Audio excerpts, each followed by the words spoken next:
В рамках 5-го международного фестиваля имени Сергея Рахманинова «Белая сирень» в Казани выступил всемирно известный дирижер и пианист Михаил Плетнев. В роли пианиста бывший ученик специальной музыкальной школы при Казанской консерватории появляется крайне редко. Устроители фестиваля, а также представители музыкальных кругов Казани заранее окрестили нынешний визит Плетнева просто сенсационным. Подробнее в материале нашего культурного обозревателя Дмитрия Пивоварова.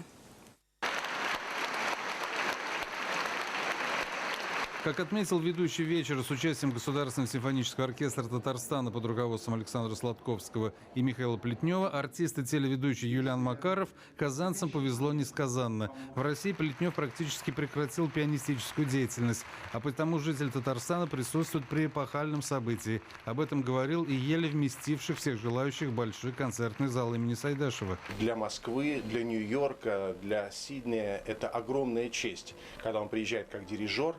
Но это, знаете, это изюминка на торте, когда он выступает как солист. Это редчайшее явление, это по особым случаям. И то, что в Казани тот самый особый случай.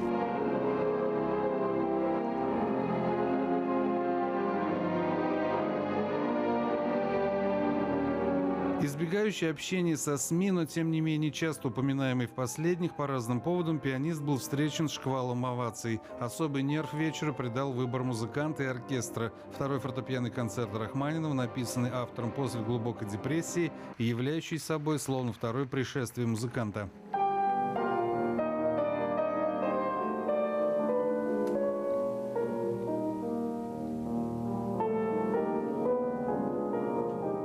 Собственно говоря, называть Рахманинова пианистом или композитором, или дирижером, мне кажется, как-то мелко. Рахманинов – это дух, божественный дух.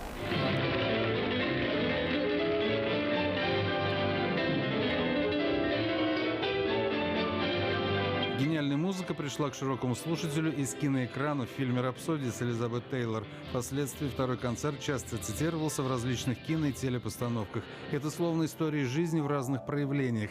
Ярким дополнением стал единственный бис Плетнева – ноктюрн Шопена «Ре-бемоль-мажор», образовавший музыкальный диптих в радость живущим и памяти ушедших близких людей. Это понимают и музыканты, сидящие в зале горожане, которые помнят семью Плетневых казанского периода. Он сказал, что, конечно, у меня в жизни осталась только музыка и рояль.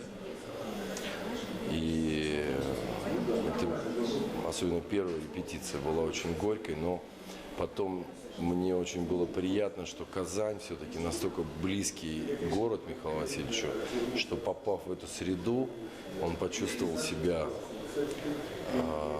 намного лучше, понимаете, и его состояние улучшилось, психическое, физическое, человеческое. Каким будет следующий тандем Плетнева и симфонического оркестра Татарстана, покажет время. Но по обоюдным ощущениям что-то должно произойти. Я с ним с большим удовольствием работаю. Дмитрий Пивоваров, Роман Фенин, телеканал «Эфир».